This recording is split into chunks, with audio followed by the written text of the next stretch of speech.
In our second module, we are coordinating the breathing into our first skill, which is the pelvic tilt. The pelvic tilt is how we stabilize the pelvis, and when we get this skill correct, you'll be able to do everything from lie in bed with less pain in your pelvis and low back, to lifting heavy weights, to running, cycling, and sexual activity, all with the opportunity to stabilize your pelvis with good breathing patterns. The pelvis, you take your right hand on your right pelvic bone, your left hand on your left pelvic bone, and what we're going to do is just start by evaluating how, these are the bones, these are our landmarks, and we need to get really clear about where those are. And as you're lying on the back, so go ahead and lie on your back and I'll talk you through this, okay? So put a hand underneath your low back, and then you're going to arch your back off away from your hand. So like off away from the table. Go ahead and try that for me, Willie. Try to lift your back away from my hand. Okay, you feel what that's like? So that is what we mostly call an anterior pelvic tilt, and also a little bit of lumbar hyperextension, okay? Go ahead and give me your best arch there, okay? Now, for some of us with back and pelvic pain, that can be kind of painful. That might even be how we injure ourselves. So now we're going to go back to what we call neutral. So come back to what's comfortable, okay? And now we're going to go to the other extreme. We're going to go into a posterior tilt, or really try to smash the back of your pelvis and low back into the yoga mat or into the bed, wherever you're doing this. I'd suggest doing these mostly on a hard surface so you really get the feedback. Okay, so that's our pelvic tilts. You feel the difference there, Willie? Okay, so now come back to normal. Come back to what's just normal and comfortable. Take a deep breath in this normal position. See how easy that is, okay?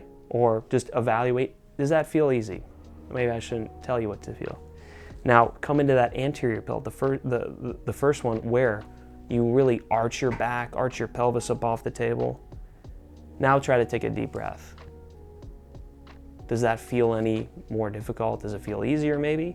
Feels easier. Feels easier? Okay, interesting. So for you, perhaps, we could have some tightness in the hip flexors that we need to release so that this is more of your normal position, okay? So now let's go into that other position where you're smashing the back against the table. Okay, now try to take a deep breath. How does that feel? Any different? It's harder. It's harder to do, okay?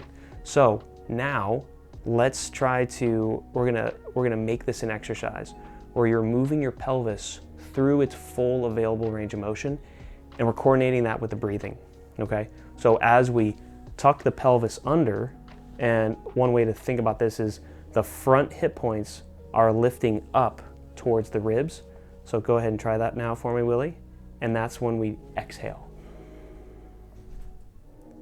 Now, as we go into that anterior tilt, the front hip points reach down towards your feet, and that's a big inhale. And then exhale. Yeah. And then exhale.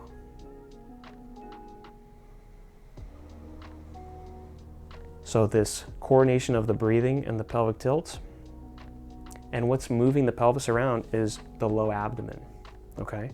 And so we visualize the low abdomen is reaching the pelvis down away from your ribs, and the low abdomen is drawing the lower pelvis up towards the ribs, all while we're coordinating the breathing.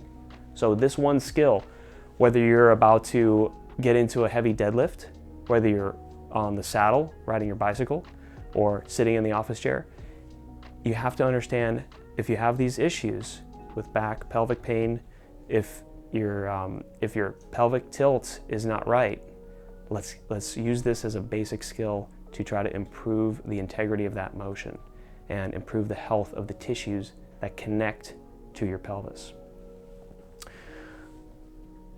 Okay, so we're gonna use this pelvic tilt now for maybe 2 or 3 basic exercises.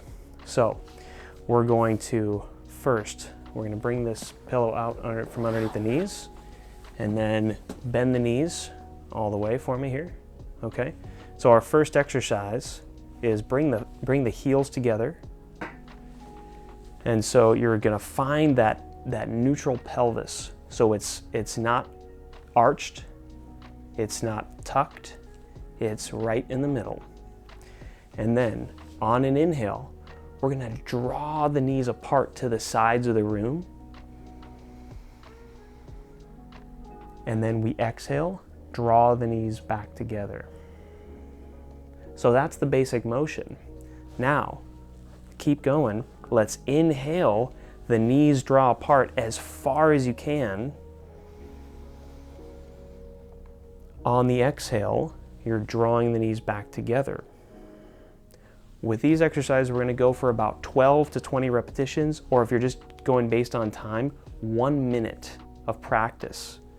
And now as we're doing this, what tends to happen with a lot of us that are tight, those knees open up, that back lifts right off the table. So you feel that? Because why? Our adductors tend to be really tight. Now, I want you to use that core to try to hug down on the table with your back. Can you feel that? Can you feel my hand here? Yes, good. So you got your abs on now. Now, keep that pressure on my hand. Now bring the knees back together. Excellent. So this is our first opportunity to feel how tightness in other parts of the hip muscles can affect the pelvic stability. And so you're keeping your pelvic stability really well, and we're breathing, and now you inhale and open the knees up. And so this time, when we bring those knees out, notice how we're limited here. We can't move as far as we could before, and that's a good thing. We're always looking for the limitation in the exercise and stopping where you feel limited. Bring those knees back together. Let's do one more rep there. Really good, Willie. Good hold. You got that good tension on your abs, keeping your back neutral. You're inhaling, the knees are coming apart. And you're exhaling, drawing the knees back together.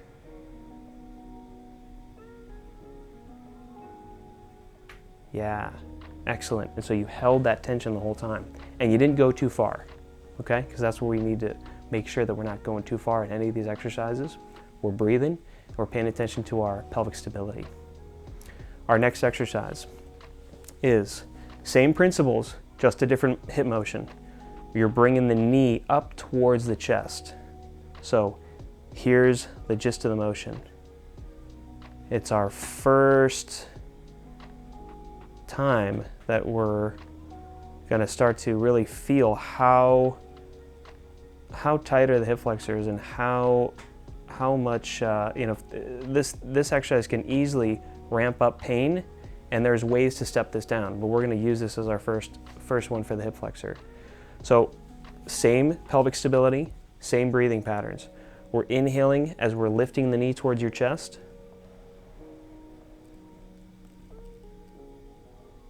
We're exhaling as we're dropping the foot back down. Okay, and again, we're doing 12 repetitions, maybe 20 total, and you're just alternating sides. So we're calling this one supine knee marching level 1.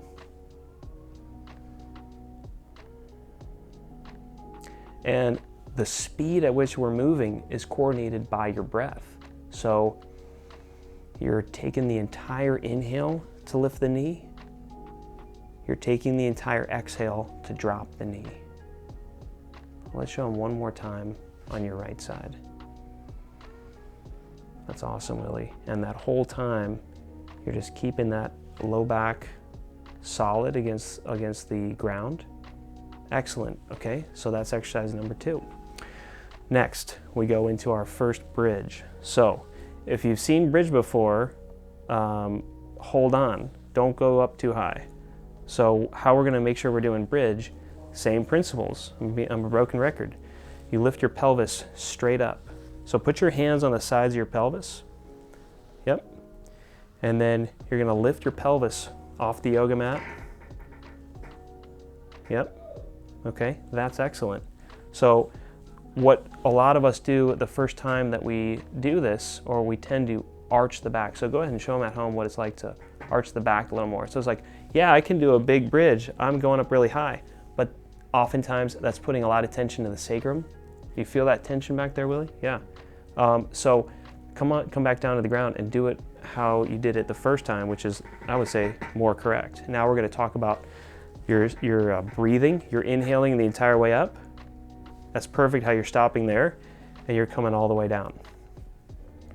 Now, if this is hard for you at home to get the pressure out of your back, we're going to focus on one cue of pulling the heels towards your body.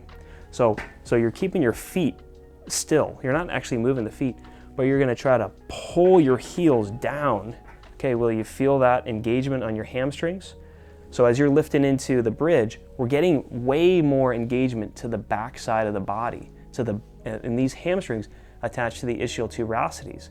That's the anchor for the pelvic floor. So come on down, and I like to do a lot of these movements to full range of motion. Holding is just fine, but we're gonna do them kind of turning them on and then slowly turning them off with the breathing. So those are those things that we're just a broken record on this whole program. What's your pelvic tilt like? What's your breathing like as we're doing any of these motions? Awesome. Okay, it feels good.